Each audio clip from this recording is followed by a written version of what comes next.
Support for Just Seen It comes from Warner Archive Instant. Streaming hard-to-find movies and TV shows direct from the studio at WarnerArchiveInstant.com. Support for Just Seen It comes from Weaver's Coffee and Tea, makers of hand-roasted artisan coffee and hand-blended tea. Learn more at weaverscoffee.com.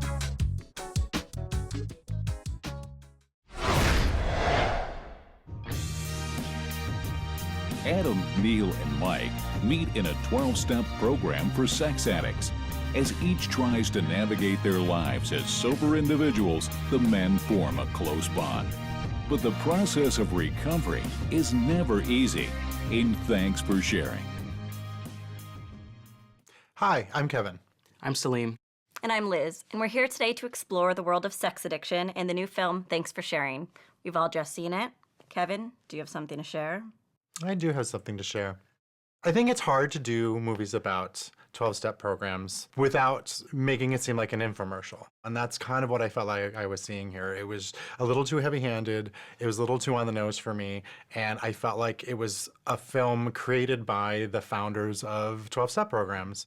I loved that part of the movie. I thought it was very authentic. It was a different look into addicts and what they have to go through. Because a lot of times, we've had movies like Shame, we've had movies like Choke, which is really about addicts as they're dealing with their addiction, right, not addicts into their sobriety. And I think that's why this movie works, because we have a very clear arc for each one of these characters as they go through the movie dealing with this 12-step program. That was my problem, is that the arcs were too clear and the structure was too simple for something that I think is really complex. I mean, I don't know much about sex addiction. I mean, that's my disclosure of the day, and I felt like this was really interesting to explore this topic, but I learned more about the three male characters than I did about the nuanced repercussions of their actions. The complexity is in the characters and what they have to deal with, the fact that they are these sex addicts. Mark Ruffalo's character, Adam, he's been 5 years into sobriety, and it's about him trying to find a relationship and how difficult that must be for someone like him. And I think that's pretty complex, and especially when he's in his relationship with Phoebe, played by Gwyneth Paltrow. It was very interesting and very different than I think we've seen. You know, if it keeps going well, you gotta tell her, right? Is that a sobriety medallion? I've been in recovery for 5 years. For what? Sex addiction. Isn't that something that guys just say when they get caught cheating? What rubbed me the wrong way, though, just to follow up on that, is the dialogue. The dialogue was very, like, expositional, like, oh, well, you don't have to believe in God, you just have to believe in a higher power. And what does that mean? Right, and it's like talking about the 12-step program, talking about the process of recovery rather than like just normal symbol interchanges between two people. The problem I had with the script, which was by the director Stuart Blumberg and also Matt Winston, was that the characters seemed to be, they announced themselves. So it'd be like, I'm the newbie, I'm the one who has 5 years, but I'm afraid of dating, and I'm the dad figure, and I've been around for a long time. It was just too clean for me.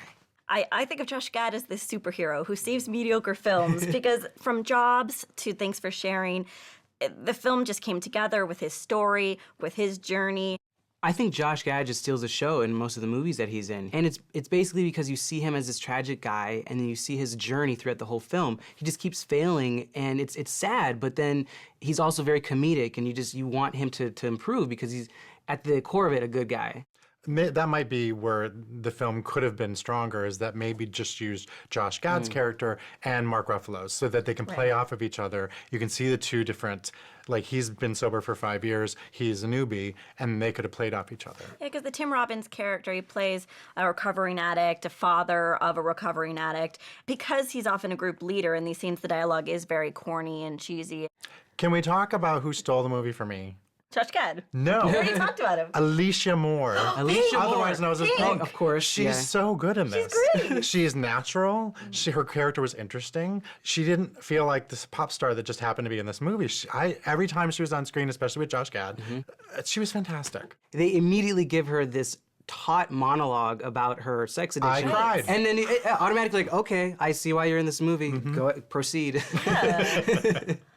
I must have a heart of stone, because I didn't feel sad at any point during this movie. I didn't cry, I didn't really feel anything. And I think that's all because of our director, Stuart Blumberg, and I didn't think he had a good handle on tone. This is his first time directing, and he actually wrote The Kids All Right, but I think he did a great job. I loved the world. I thought it was so lived in and real and so authentic. Maybe because I have been around addicts and I know addicts, that for some reason the story just felt real to me. There were certain times with even Josh Gad's character where I'm not sure how a general audience is going to take it. I think they're going to laugh at some of the stuff where, for me, I thought it was like very disheartening to see him going through this, but because it's about sex, people are going to get uncomfortable and they're going to laugh. I don't know, I see it differently. I didn't see the tone as all over the place. I just saw the movie as very layered and having a lot of different things that it was trying to accomplish. There's a lot that's going on here, and I thought that the director very astutely was able to kind of handle every one of these things.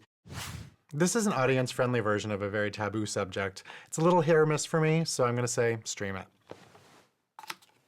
Thanks for Sharing presents addiction in a very layered and nuanced fashion, stripping away the taboo, revealing the real people that suffer from this disease. Definite see it. I have a heart of stone, and this film did not impact me in the right way. However, it's a decent film, so I'll say stream it. Well, our votes add up to 2 full tickets, which is a stream it for Thanks for Sharing. Cheers. Cheers! Stream it! It's the last time I shared with you guys. Hey Liz, what's going on? This movie, blah, blah, blah. Support for Just Seen It comes from Weaver's Coffee and Tea, makers of hand-roasted artisan coffee and hand-blended tea. Learn more at weaverscoffee.com. Support for Just Seen It comes from Warner Archive Instant, streaming hard-to-find movies and TV shows direct from the studio at warnerarchiveinstant.com.